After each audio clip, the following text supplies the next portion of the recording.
Bismillah. Assalamualaikum warahmatullahi wabarakatuh. Alhamdulillah. Wassalatu wassalamu ala rasulillah wa ala alihi wa sahbihi wa mawala. Apa kabar anak-anak Ustadz? Ustadz harapkan antum semua tetap dalam keadaan sehat, dalam lindungan Allah Subhanahu wa ta'ala, dan selalu semangat dalam mengikuti pembelajaran daring kita hari ini. Anak-anak Ustadz kelas 12 ya, setelah libur yang panjang, hari ini kita memulai pembelajaran kita, yaitu pertemuan yang ketiga. Ustadz harapkan antum semua sudah siap mengikuti pembelajaran ini dan sudah mempersiapkan juga alat-alat tulis antum. Baiklah anak-anak Ustadz, kita masukin pelajaran kita hari ini, yaitu mengenai sumber daya material, teknik, dan ide produk kerajinan. Ya, baiklah. Ustadz di sini akan jelaskan sumber daya usaha yang dibutuhkan untuk wirausaha kerajinan adalah bahan baku atau material, teknik dan alat, serta keterampilan.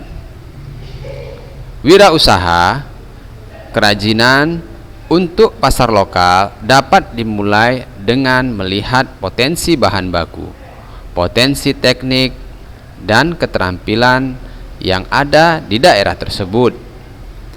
Jadi anak-anak Ustadz perhatikan ya, antum juga sebagai seorang wirausaha kerajinan, antum harus perhatikan bahan baku yang tersedia ya, potensi bahan baku, potensi teknik yang ada, serta keterampilan yang ada di daerah tersebut. Ya, bahan baku dapat berupa bahan alam atau bahan buatan yang banyak tersedia di lingkungan sekitar. Bahan alam misalnya serat nanas, enceng gondok, tanah liat, kayu, rotan, bambu, kerang, dan tulang. Bahan buatan seperti kain, plastik, kaca, dan karet.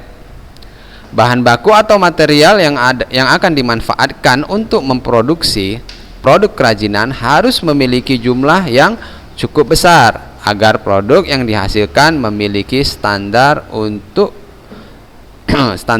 bentuknya dan kualitas yang sama. Ya, teknik pembuatan produk tergantung dari materialnya.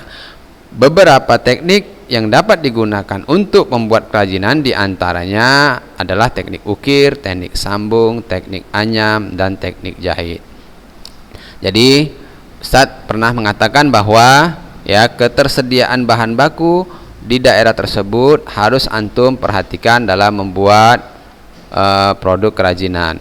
Jangan sampai antum membuat sebuah produk kerajinan yang bahan bakunya tidak tersedia di daerah tersebut. Jadi antum harus mencarinya di daerah lain ya.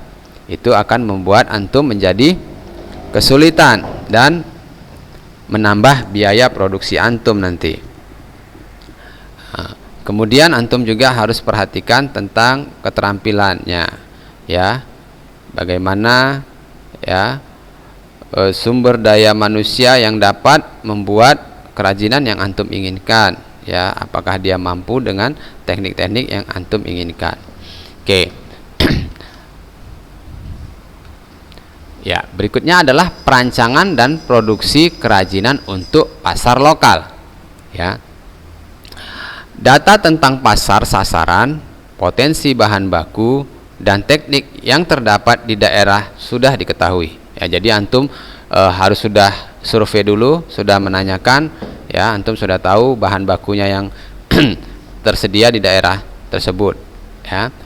Beberapa kebutuhan dari pasar sasaran sudah pernah diamati dan kita bahas dalam pertemuan-pertemuan sebelumnya ya. Hal-hal tersebut akan menjadi dasar dan langkah selanjutnya, yaitu membuat perancangan produk kerajinan untuk pasar lokal ya. Anak-anak Ustadz, kita di sini pasarnya untuk pasar lokal ya. Pasar lokal dahulu. Proses perancangan produk diawali dengan pencarian ide, dilanjutkan dengan pembuatan gambar atau sketsa ide. Ide terbaik kemudian dikembangkan menjadi model dari kerajinan yang akan dibuat. Dilanjutkan dengan persiapan produksi. Produksi adalah membuat produk dalam jumlah tertentu sehingga siap menjadi komoditi yang akan dijual, ya. Jadi dalam proses perancangan, ya, jadi antum tuangkan ide-ide terbaik, ya, yang akan dikembangkan menjadi sebuah model dari benda kerajinan, ya. Oke, pertama mencari ide produk dengan curah pendapat, ya. Pasar sasaran telah ditetapkan, demikian juga dengan jenis material dan teknik yang akan digunakan pada pembuatan produk kerajinan ini. Sekarang adalah mencari ide apa yang tepat untuk pasar sasaran yang telah dipilih.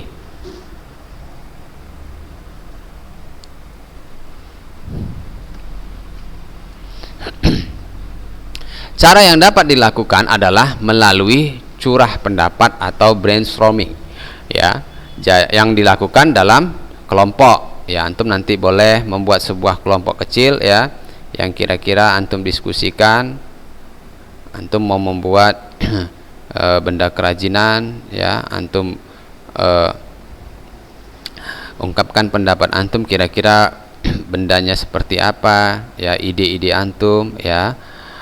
Jadi dalam proses ini setiap anggota harus, ya, membebaskan diri untuk menghasilkan ide-ide yang beragam dan sebanyak-banyaknya.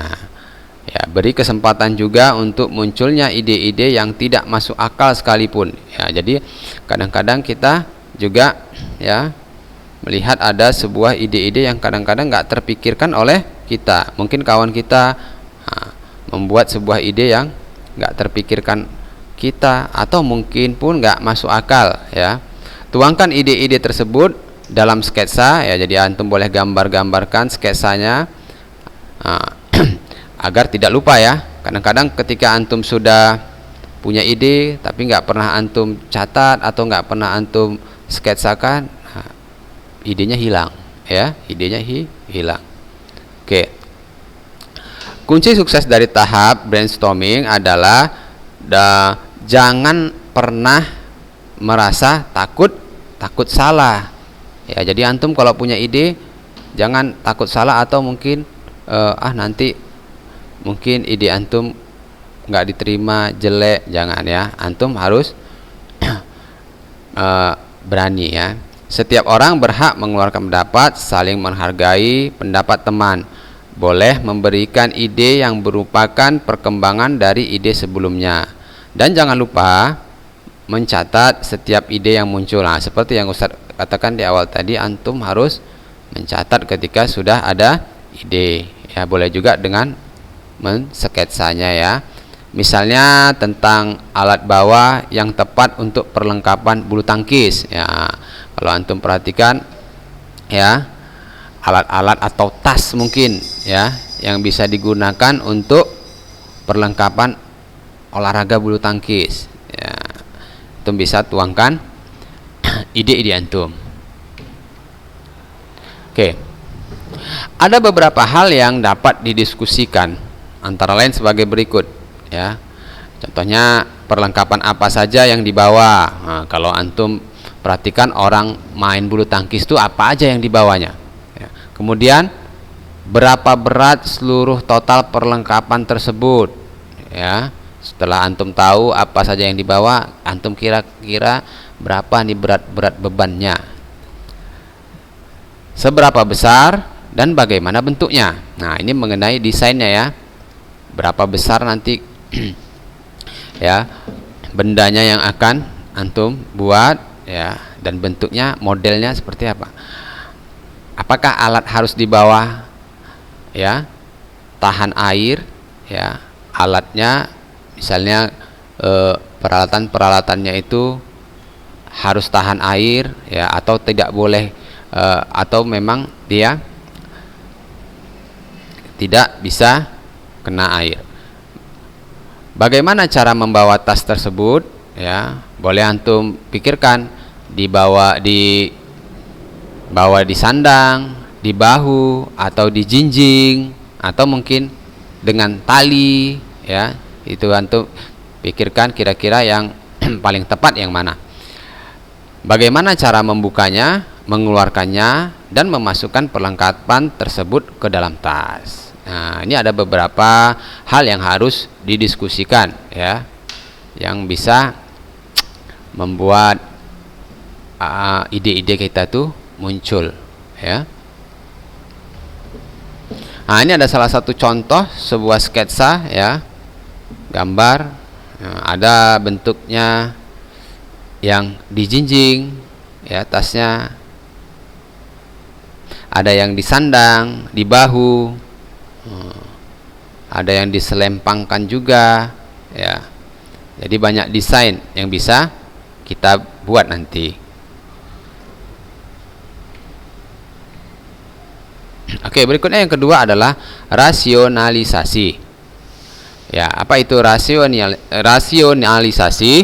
Nah, berikut ini adalah proses mengevaluasi ide-ide yang muncul dengan beberapa pertimbangan teknis, ya.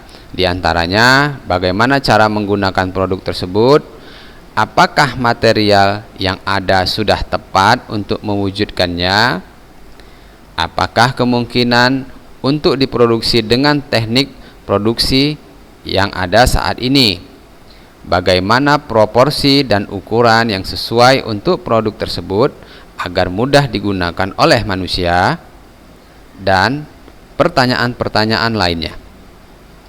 Perhatikan sketsa-sketsa yang telah dibuat. Pilih ide-ide yang dianggap baik dan potensial untuk membuat produk kerajinan untuk pasar lokal.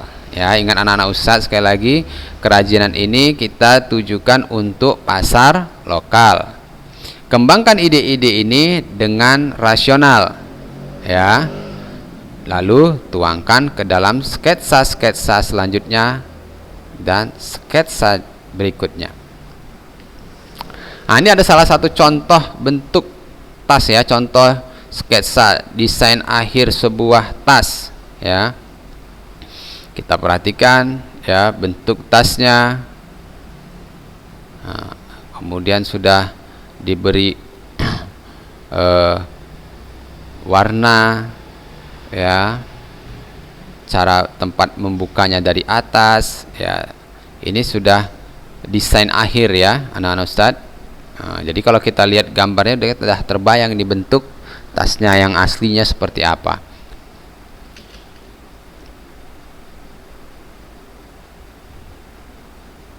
Nah, ini juga ada sebuah contoh gambar kerja dari sebuah rak, ya. Nah, ini ada, antum lihat, ya, rak yang tampilan dari depan, kemudian tampilan dari sampingnya, ya. Ini sebuah gambar kerja membuat rak.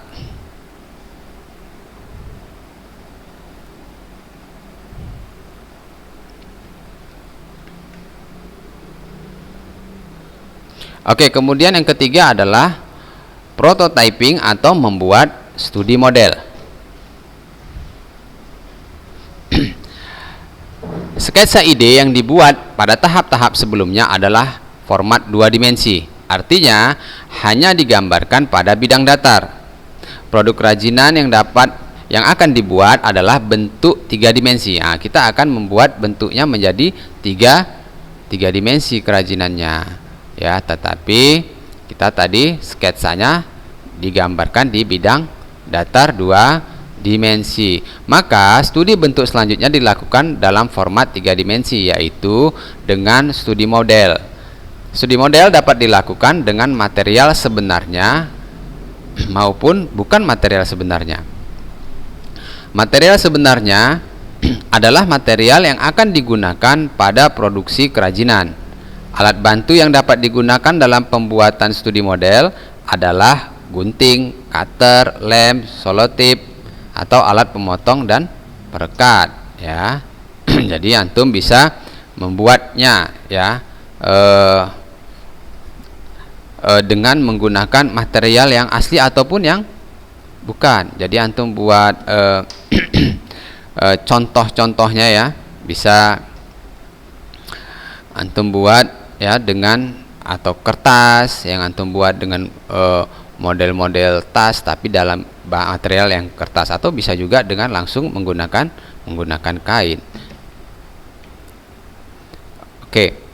Yang berikutnya yang keempat adalah penentuan desain akhir. Ya. Dalam studi model dapat menghasilkan 3 atau sampai 5 buah model. Jadi nanti ketika antum sudah membuat sketsanya itu ya, antum harus ada beberapa model ya. Bisa 3 sampai 5 buah model. Ya, penetapan desain akhir dapat dilakukan melalui diskusi dan evaluasi. Proses evaluasi menghasilkan umpan balik yang bermanfaat dalam menentukan desain akhir yang terpilih. Nah, nanti di dalam beberapa desain itu antum pilih yang terbaik tentunya ya, yang terbaik. Nah, ini ada salah satu contoh nih, adalah tas ya untuk membawa peralatan bulu tangkis atau badminton. Antum bisa lihat di desain pertama bahwa tas ya diisi dengan raketnya, kemudian itu ada shuttlecock juga di dalamnya ya, sudah didesain. Kemudian yang kedua ini ya, ada desainnya ditambahkan tempat botol minum, jadi ada botol minumnya, jadi memudahkan ya untuk dibawa di dalam satu tas ya, di dalam satu tas.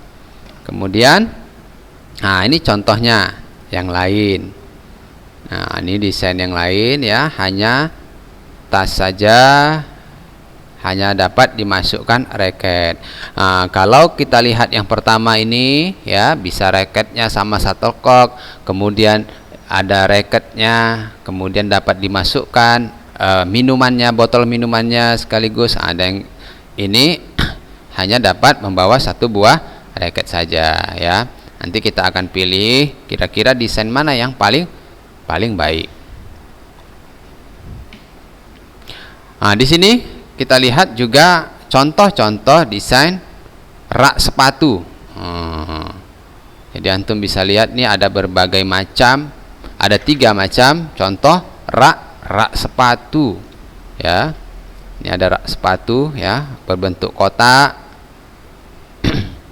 Kemudian ada rak sepatu yang bentuknya silindris ya, seperti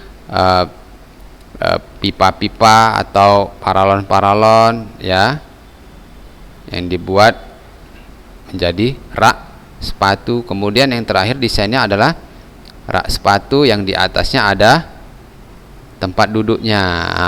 Mungkin untuk memudahkan antum membuka sepatu dan meletakkannya langsung di bawah. Jadi ada bangkunya ya, ada bangkunya, kemudian di bawah didesain tempat rak sepatu ya.